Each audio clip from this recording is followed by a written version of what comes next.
Hi everyone, it's great to be here. My name's Harris, my pronouns are they, them. I'm a writer from Scotland, and it is my pleasure to read you this story today. It's called Elessa. Somewhere in the world, there was once a deep and tangled forest, filled with all manner of plants and creatures so elusive that most have never been named. Somewhere among the gnarled trees there was a winding road, buried under fallen leaves and findable only by those who knew where to look. At the end of the road lay a small town, its walls rising high above the surrounding canopy. The road emerged from the trees to pass through the town's only small gate. Within, the broad and sunny boulevards were lined with beautiful gardens and cosy homes. But most curiously, there was something powerful within those walls. Something left over from an age long ago when magic ruled the world. Those who drank the water of the town found themselves filled with some of that ancient magic. The streets were full of the sights and sounds of spells flying in every direction. Magicians conjured their familiars with great bangs and crackles, sorcerers flew overhead with whizzes and whooshes, and warlocks muttered mysterious incantations as they crafted enchantments and brewed powerful potions. In the centre of the town, among the perfectly lain flower beds buzzing with bees, were two grand marble fountains whose waters flowed all the way to the walls. The fountains were the town's most important structures, for as every child within that town knew, their waters carried magic into this world from some place beyond our understanding. At the centre of each fountain were a dozen statues facing outwards. With their right hands, each group held aloft a great stone basin over their heads, while the left hands pointed carved wands skywards. At the very top were two round stone windows, too high to get anything but a fraction of a glimpse of the realm of magic beyond. From one of the windows poured a cascade of sapphire blue water, while the other spewed a torrent of ruby red. The water tumbled down into the two basins before bursting from the end of the statue's wands. The spray rose into the air as high as a house and tumbled down in a glittering shower to land in the wide pools of the fountains. From there the water was carried away in many little streams to every corner of the town. Every day the park was filled with visitors. Some came to pray, some to toss coins or other small offerings into the water for good luck. Artists sketched and painted the iconic sight of the twin fountains. Still others were drawn by the mystery of the water's source and came hoping to discover something where centuries of their predecessors had not. On the day our story begins, a girl named Elessa was there on a school trip. She was standing near the back of the group of children, where she was less likely to be called on. Elessa was a quiet girl, who much preferred to stay out of the spotlight and rarely raised her hand. She had messy blue hair, and played with it nervously while she listened to her teacher. "All eyes on me," called Mrs. Moon. She was dressed in a smart jacket and skirt, which were always perfectly arranged on her tall frame. Carrying her trusty clipboard, she stood between the gathered children in the fountains, her eyes scanning the class for troublemakers. "Let's have no fidgeting, please," she continued. "I'm sure you're all very excited, so keep quiet, and we'll get to the main event as quickly as we can." "Yes, Mrs. Moon," replied the class, each turning their gaze reluctantly from the fountains back to their teacher as she began to take the register. Alessa's classmates could barely contain their excitement, shuffling around on their feet and jostling each other as they tried to catch a stealthy glance at the fountains. But Elessa had butterflies in her stomach. Unlike her friends, she had her eyes fixed on the ground, and one of her hands was still wrapped in a lock of blue hair.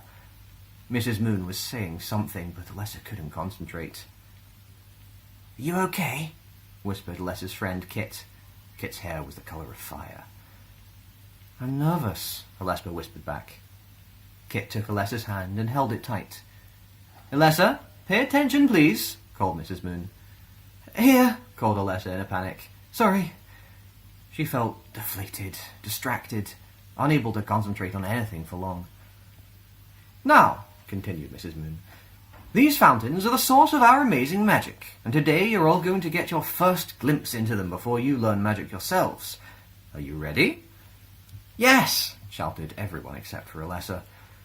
She just felt sick with anxiety as the teacher organized the class into two groups, those with blue hair and those with red. She lifted her eyes towards the fountains. "They are beautiful," she thought. Still, though, she didn't feel the uncontrollable excitement that her classmates did. She just felt scared. "You should tell Mrs. Moon," said Kit, looking concerned. She quickly squeezed Alessa's hand before being led away with the other red-haired children. Elessa and the remaining blue-haired kids were ushered towards the blue fountain. Scared and unsure what to do, Elessa walked sheepishly up to the teacher. She was gripping a lock of hair so tight that it began to hurt. "Mrs. Moon?" asked Elessa. "I don't—" Her voice wobbled and trailed off. She was so nervous she didn't think she could say it. What if Mrs. Moon was angry? What if she laughed? Elessa looked across the way and saw Kit looking back, smiling encouragingly. "I don't want to be a blue," Elessa managed to blurt out. She kept her eyes down, too nervous to look Mrs. Moon in the face. "What do you mean? You are blue. You've always been a blue. Aren't you excited to start learning magic?" Elessa thought for a second.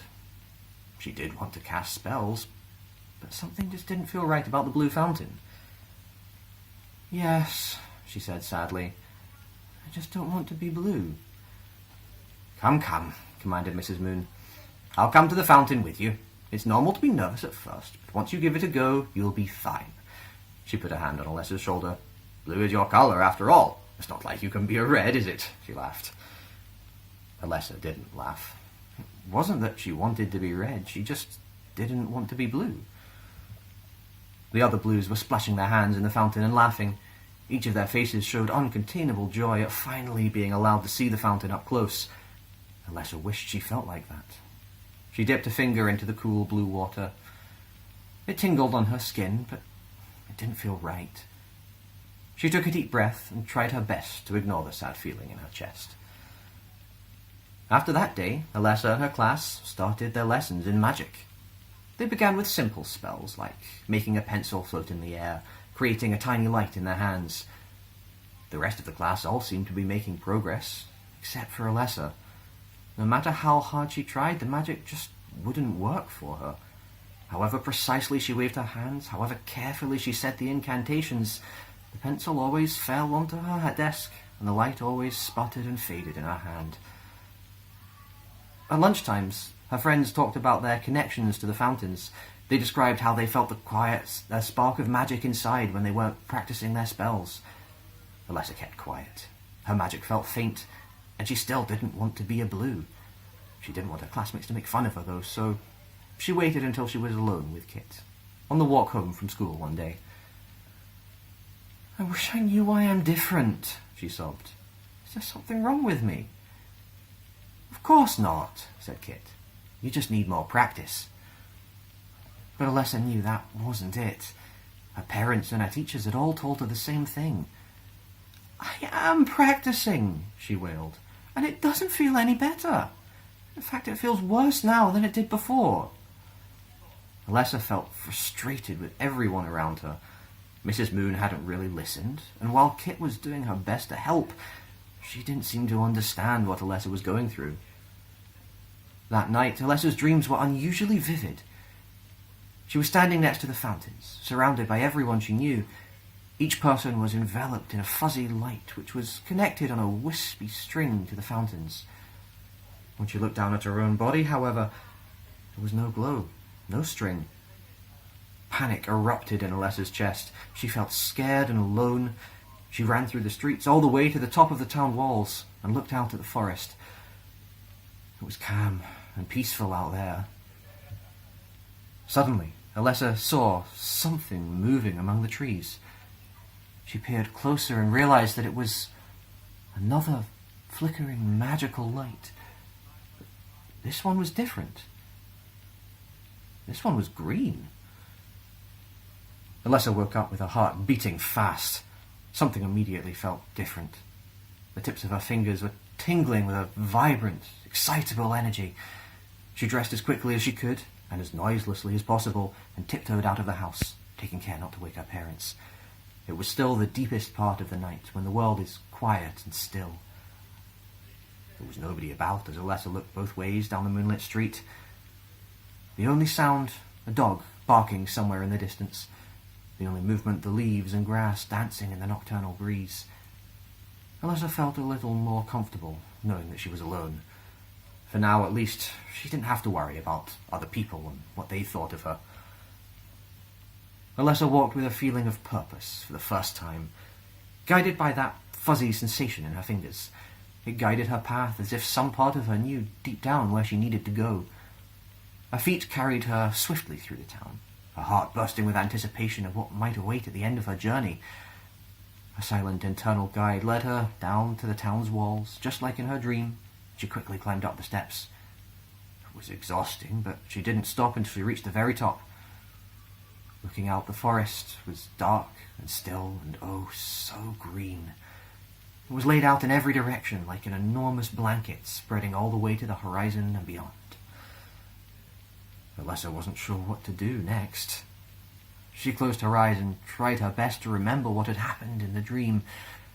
She thought of that green light she'd seen among the trees.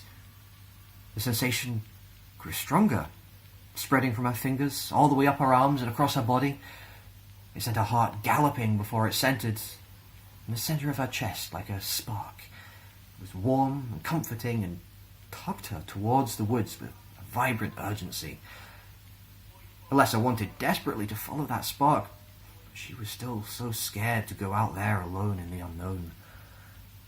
After a moment of thinking, she knew what to do. She hurried back through the streets, the spark trying to pull her towards the woods all the while. She arrived at a little house. It was set within a garden overflowing with flowers and vegetables, and there were long growths of ivy climbing the walls. Elessa went around to the back, where she gathered a small handful of stones and began tossing them one by one towards an upstairs window. "Kit!" she called as she knocked on the glass. "Kit, wake up!" The curtains were thrown back and the window lifted open. Elessa saw Kit's face emerge from the window, her hands rubbing the sleep from her eyes. "Elessa? What's going on?" Kit asked. Then she saw her friend clearly and noticed the nervous way Elessa was twisting her hair and chewing her lip. "Oh dear, hang on right there," she said, already clambering out of the window and carefully climbing down the ivy that covered the walls of the house. When she reached the bottom, the first thing she did was give Elessa a tight hug. "I need your help, Kit," said Elessa softly as she returned Kit's embrace. "There's something wrong. I need to go find out what to do, but I'm scared to go alone." Over Kit's shoulder, her voice sounded distant. "What is it that's wrong?" asked Kit. She let go of the hug to look Elessa in the face. "Is it about the fountains?" "Yeah, I've been afraid there was something wrong with me. I've always been told I was a blue, but it never felt right. And I can't do magic because I don't want to be that colour. But I had a dream, and it showed me something else, and it feels amazing. I know there's something I'm supposed to find beyond the walls. But I'm scared, Kit. I have to go into the forest, and I don't know what's out there. I need a friend to come with me." Kit could see how much this meant to Elessa. "I'm your friend. I'll always help you however I can." "Thank you," said Elessa, and she smiled for the first time in days. "Into the forest, huh?" said Kit, beaming back. "It's a step up from breaking into the snack cupboards at school." A few minutes later, they were standing in front of the huge gate that led out of town. The tangled branches of the woods loomed in the distance. Together, they walked until they were right under the eaves of the forest. Elessa took Kit's hand. "Ready?" she asked. "Ready," Kit replied. She squeezed Alessa's hand once again. Elessa, feeling a little braver with a friend by her side, squeezed back. "Let's get going then," she smiled. They took that all-important first step into the forest. Elessa felt the butterflies in her stomach begin to swarm again, but they were settled by a fierce determination. She couldn't give up now. With a friend at her side, and the gentle but urgent pull of her spark in her chest, she took the second step, and then the third, and with each one it became easier to take the next. The woods were quiet, and the leaves and flowers glistened with the remains of a recent rain. While they walked, Elessa held tight to that little piece of bravery that she'd found. It was fighting against her growing fear of not knowing how or even if she fit in anywhere. She turned to Kit, and for a moment she was worried that her anxiety would prevent her from speaking. Clutching tight to the spark in her chest, Elessa managed to get out the first word. Her mouth felt dry. She faltered, the words she'd meant to say next already fleeing from her mind. The fear rose up again, and Elessa felt her breath quicken. Kit looked back at her friend in alarm as Elessa began to panic. "What's the matter?" she asked. Elessa tried to answer, but no words would come out. They fizzled away the moment she tried to speak them. "No, that's okay, it's okay," said Kit in what she had hoped was a reassuring tone. In truth, she was scared because she wasn't sure how best to help Elessa. Thinking as best she could, Kit decided that she needed to make Elessa calm and comfortable. "Come on, let's get you a seat." Kit put a hand around Alessa's shoulder and guided her towards a fallen log. They both sat, and Kit opened up her bag. "I've got some food in here somewhere," she said. Before she could reach inside, however, Elessa silently reached out and took Kit's hand in her own. Alessa's fingers were twitching nervously, and she was staring down at the ground. "I know you're going through a lot right now," said Kit. "It must be really difficult. And I don't think I quite understand it all, but I'd like to. And I'll help you find whatever it is you're looking for out here." Kit saw Alessa's averted eyes welling with tears. "You don't have to say anything right now, or at all if you don't want to. We can just sit here for a while." Elessa nodded and smiled once more. Kit produced some dried apricots from her bag, and the two friends sat eating in silence. Elessa felt the panic slowly receding, like an outgoing tide. When it was gone, she took a deep breath and wiped the tears from her eyes. "I think I'm ready to keep walking," she said. They rose to their feet, shouldered their bags, and then continued. Elessa saw a clearing up ahead after a while. Gathered around a campfire under a bright moon, there were people of all ages, all different hair colours. She saw blue hair and red, but also green, orange, purple, black, pale yellow, silver, white. One of these people was sending a shower of magical sparks flying into the air whilst the others clapped and laughed. Beyond the group, on the far side of the clearing, however, Alessa's eye was caught by an ancient and crumbling stone fountain, covered in moss and snaking vines. Just like the two fountains in town, there was a column at the centre and all. At the very top of it was a shimmering window into another world from which the water flowed. The liquid shone in an ever-changing rainbow, mixing with the pale moonlight and the flickering firelight to create a breathtaking spectrum of colours. Alessa's heart was beating so loud that she was sure Kit must be able to hear it, and the tug of her spark was more intense than ever. "Let's go say hello," Kit whispered to Elessa. Elessa couldn't find any words to say, so she simply nodded and stepped into the clearing. "Hello," she managed as she walked towards the group around the fire. She wasn't sure where to look. Her eyes darted from the fountain to the strangers, to Kit, back to the fountain, back to the strangers. She felt suddenly very exposed in front of all these people, the fear beginning to rise once again. "Hi," said one of the strangers, a tall person with a kindly smile and hair that was gold at the roots fading to purple near the tips. "Welcome. Come have a seat by the fire. You hungry? We have plenty to eat." The mention of food, Alessa's stomach growled loudly.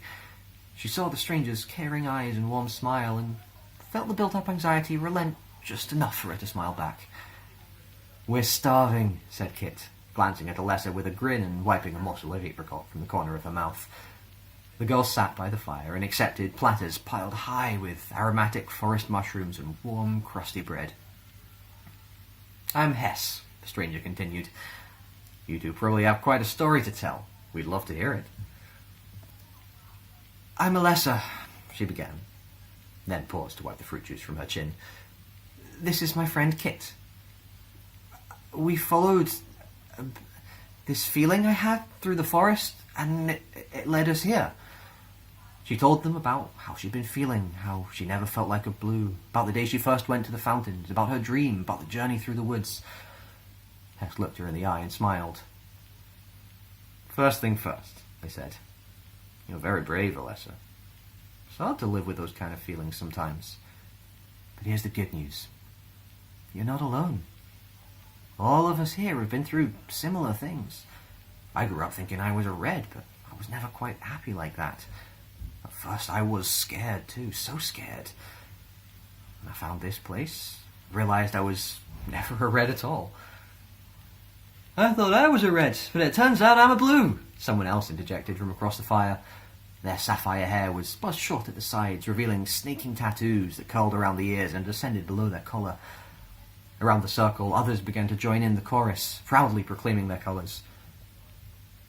All of you? Asked Elessa. All of us, replied Hess. We're like a big family. We look after each other. We call ourselves the Magical Misfits. Here, you don't have to pretend to be anything that you're not. Elessa could hardly believe what she was hearing. She looked around at the assembled misfits. People just like her in a way, their own stories and struggles. Her eyes began to brim with tears, her heart overwhelmed, her mind struggling to catch up to reality. Hess stood up, extending a hand. Come with me. I want to show you something. Elessa slowly stood up, with Kit's supportive hand on her arm. I'll come with you if you like, whispered Kit. Yes, please, mumbled Elessa. She took Hess's hand, and the two girls followed Hess across the clearing towards the old stone fountain. Go ahead, have a look, Hess said reassuringly. It's okay, we're all here for you. Elessa had to remind herself to breathe as she stepped closer to the fountain. The surface of the water shimmered beautifully. Her reflection was painted with countless hues. When you're ready, put your hand in, Hess encouraged. Kit stood close by, giving Elessa a comforting smile. Elessa slowly reached out to touch the water. The instant her finger made contact with the surface, a surge of crackling energy jolted through her entire body. When the initial shock had passed, it left in its wake a wonderful sensation of calm and comfort like none she'd ever felt. The crackles settled in Alessa's chest and fingertips. She felt confident. She felt powerful. It was as if a heavy weight had been removed. She watched as the kaleidoscope of colours in the water faded away one by one, until all that remained were a few dazzling shades of green. Gazing at her reflection, Elessa saw a string of energy, like the ones she'd seen in her dream, extending from the fountain and connecting with the very centre of her chest. She closed her eyes and breathed in, deeply. The world felt still for the first time. The fears, the doubts in her head were quiet, at least for this wonderful moment. So this is what magic feels like, she whispered to herself. It's amazing. Elessa opened her eyes and turned around. Kit and Hess were standing next to her, beaming, and all the others were applauding and cheering. Your hair! Gasped Kit. Elessa looked back into the fountain and nearly cried with joy. Her hair was changing from blue to the green of a summer forest, as if an emerald wave was rushing across it from root to tip. She ran a hand through her new hair and held a strand in front of her eyes. I love it, she squealed. Want to give this another go? Kit asked. Elessa saw that she was holding out a small twig. Elessa grinned and took it. Holding it in her palm, she concentrated, spoke the incantation for the levitation spell that she'd had so much trouble with before. Twig wobbled, and then it rolled over, and then it lifted slowly into the air and hovered there. Elessa was so surprised and excited that she began jumping up and down on the spot, and her hands shook uncontrollably. I did it! She yelled. I can't believe it! I did it! Kit, thank you so much! And you too, Hess. I don't think I'd ever have been able to make that magic work. She felt tears welling as the realization of what had just happened began to fully sink in. I never even knew there were other options, she sobbed. Well done, Hess beamed. I'm so happy for you. You found something more about who you are. You should be proud of yourself for trusting your instincts. I imagine there might have been people who didn't believe that you weren't a blue. It's not always but every time you do, every time somebody does, the world becomes a brighter place.